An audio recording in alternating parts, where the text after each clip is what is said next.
It was a nice summer day. My 5-year-old son, James, was playing outside in the backyard of our suburban home. James has always been a quiet boy. He plays by himself mostly. He never had many friends. But he's always had a wild imagination. I was in the kitchen feeding our dog Fido when I heard what sounded like James talking to someone in the backyard. I'm not sure who it could be that he was talking to. Could he have finally made a friend? Being a single dad, it's hard for me to always keep an eye on my son, so I decided to go outside and check on him. When I went out into the backyard, I was a bit confused because James was the only person back there. Was he talking to himself? I could have sworn I heard another voice. "James! It's time to come inside!" I called out to him. He came inside and sat down at the kitchen table. It was about lunchtime, so I decided to make him a turkey sandwich. "James, who are you talking to out there?" I asked. James looked up for a moment. "I was playing with my new friend," he said, smiling. I poured some milk and continued to pry, as any good father would. "Does your friend have a name? Why didn't you, ask him to have lunch with us?" I asked. James stared at me for a moment before replying. "His name is Laughing Jack."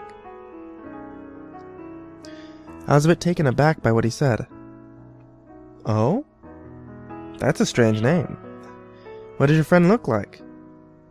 I asked, a bit confused. "He's a clown. He has long hair and a big swirly cone nose.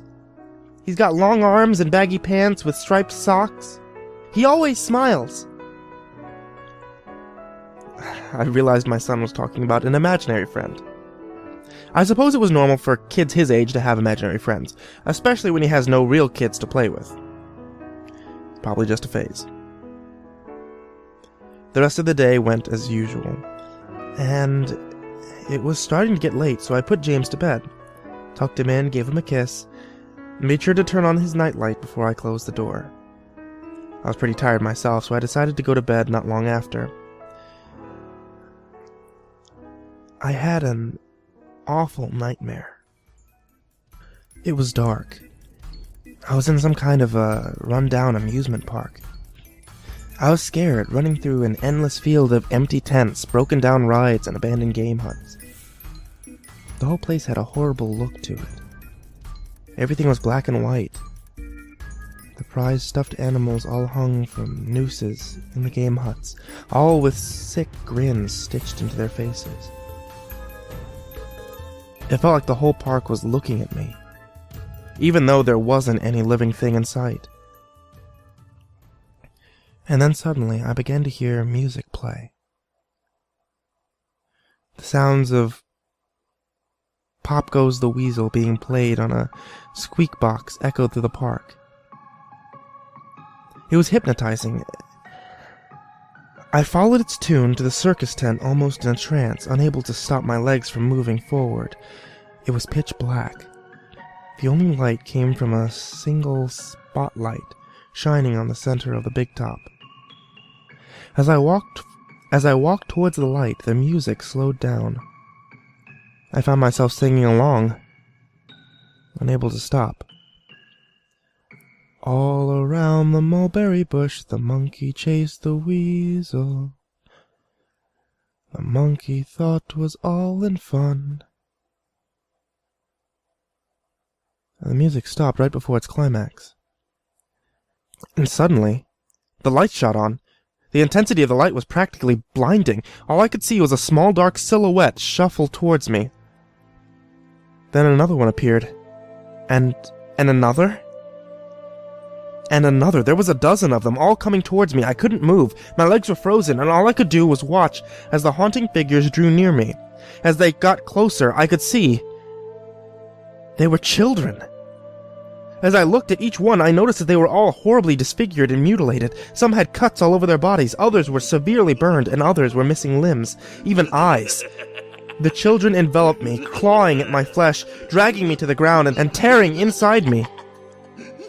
As the children tore me apart, and I faded away, all I could hear was laughter.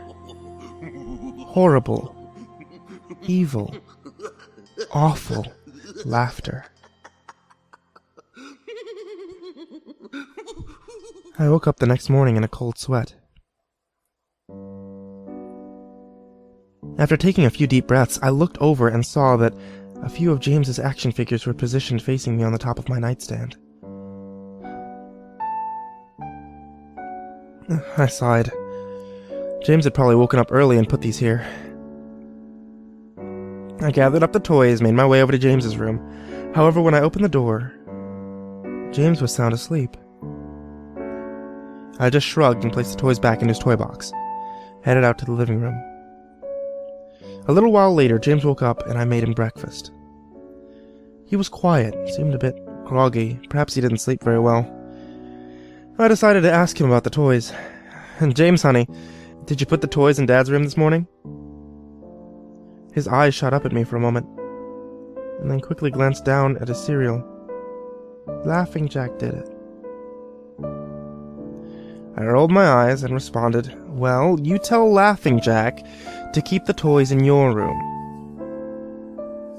James nodded and finished up his breakfast, then decided to go out and play in the backyard. I went to relax in the living room and must have dozed off because I woke up a couple hours later. Shit! I need to go check on James. I was a bit worried that it had been over 2 hours and I hadn't checked on him. I stepped out into the backyard, but James wasn't there anymore. Oh, I was getting nervous, so I called him out. James! James, where are you? Just then I heard a giggle coming from the front yard. I rushed to the gate and around the front of the house. James was sitting on the sidewalk. I breathed a sigh of relief and walked over to him. James, how many times have I told you to stay in the back? James, what are you eating? James looked up at me, and then reached into his pocket and pulled out a handful of hard candies in all colors. This made me very nervous. James, who gave you that candy? James just stared at me, not speaking. James, tell Dad who gave you that candy. James hung his head low and said, "Laughing Jack gave it to me." My heart sunk. I knelt down and looked him in the eye. James, I've had enough of this damn Laughing Jack thing. He's not real. Now, this is a very serious situation. I need to know who gave you that candy. I could see my son's eyes tearing up.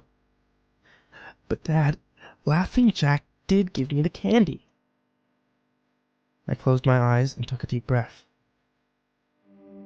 James had never lied to me, but what he's telling me is impossible.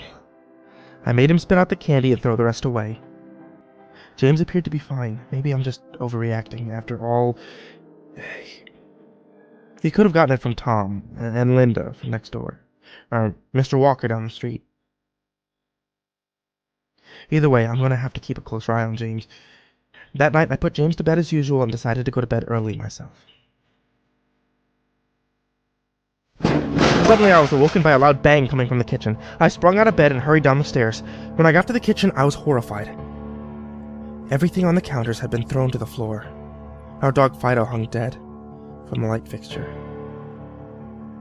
His stomach was cut open and stuffed with candy, the same type that James was eating earlier that day. My shock was quickly broken by a sharp scream coming from James's room, followed by loud crashes. I quickly grabbed the knife from the drawer and moved up the stairs with a speed that only a father whose child was in danger could have. I burst through the door and flicked on the lights. Everything in the room was knocked over and tossed to the floor, and my poor son was in his bed crying and shaking with fear. A pool of urine stained the sheets. I scooped up my child and ran out of the house, went next door to Tom and Linda's house, and luckily they were still awake. They let me use the phone to call the police. It didn't take them long to arrive, and I explained what happened. They looked at me as if I was crazy. They searched the house, but all they found was the dead dog and 2 trashed rooms.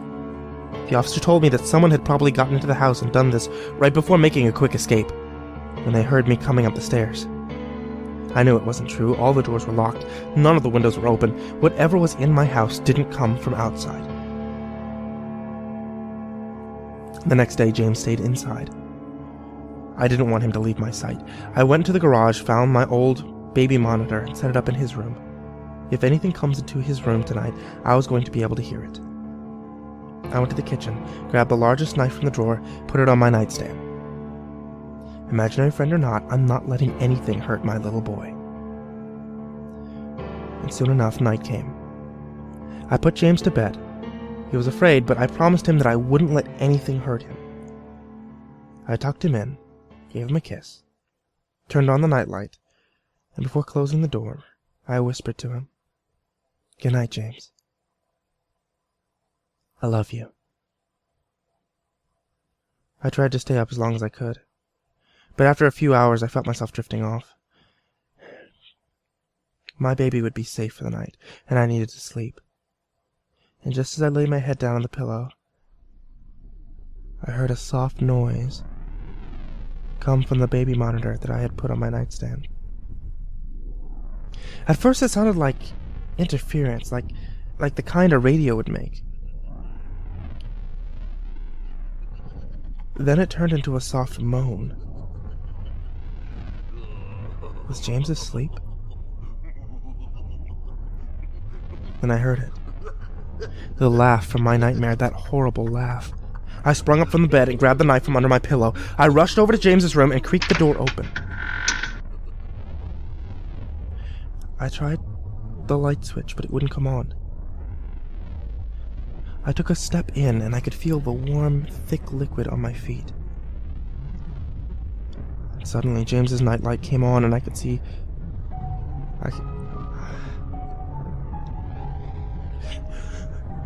I could see the absurd horror laid out in front of me. James's body was nailed up on the wall. The nails pierced through his hands and feet, and his chest was cut wide open, and his organs hung down to the floor, and his eyes and tongue had been removed along with most of his teeth, and I was disgusted. I could hardly believe that this was my baby boy. And then I heard it again. That soft, desperate moan. God. James was still alive. My baby, my poor boy, in such pain, could barely cling to life, and I ran across the room and I vomited on the floor, but my sickness was interrupted by a horrible cackle coming from behind me, and I spun around, and while I was still wiping bile from my mouth, then out of the shadows emerged the fiend responsible for the horror. Laughing Jack. His ghost-white skin and matted black hair hung down to his shoulders. He had piercing white eyes surrounded by black rings. His twisted smile revealed a row of sharp, jagged teeth, and his skin didn't look like skin at all. It almost looked like rubber or plastic. He wore a patchy black and white clown outfit with striped sleeves and socks. His body itself was grotesque. His long arms hung down past his waist. The way he was poised made him look almost boneless, like a rag doll. He let out a sickening laugh, as if to let me know that he was pleased with my reaction to his work. I turned around slowly in front of James and began to laugh even more at the horrific sight that he laid out. That was enough to shake me from my terror, and I snapped, "Get away from him, you bastard!" I rushed at the monster, raised the knife above my head, and stabbed down at him. But as soon as the knife touched him, he disappeared like a cloud of black smoke. The knife passed right through him and pierced James' still beating heart, splashing the warm blood on my face.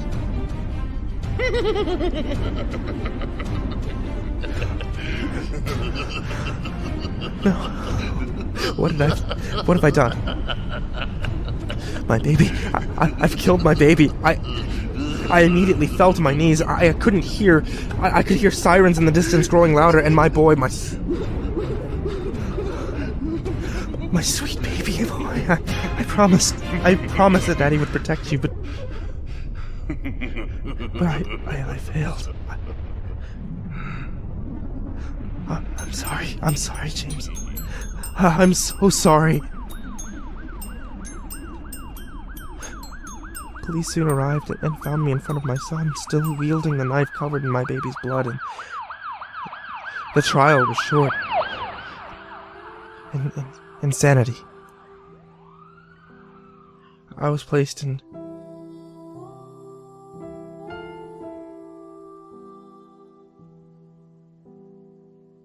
Ferropolis House for the Criminally Insane, where I had been for the past 2 months.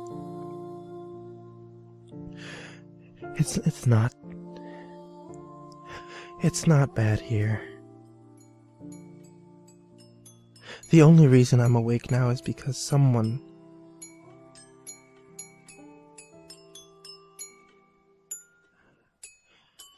is playing Pop Goes the Weasel outside my window. I'll talk to the orderlies about it in the morning.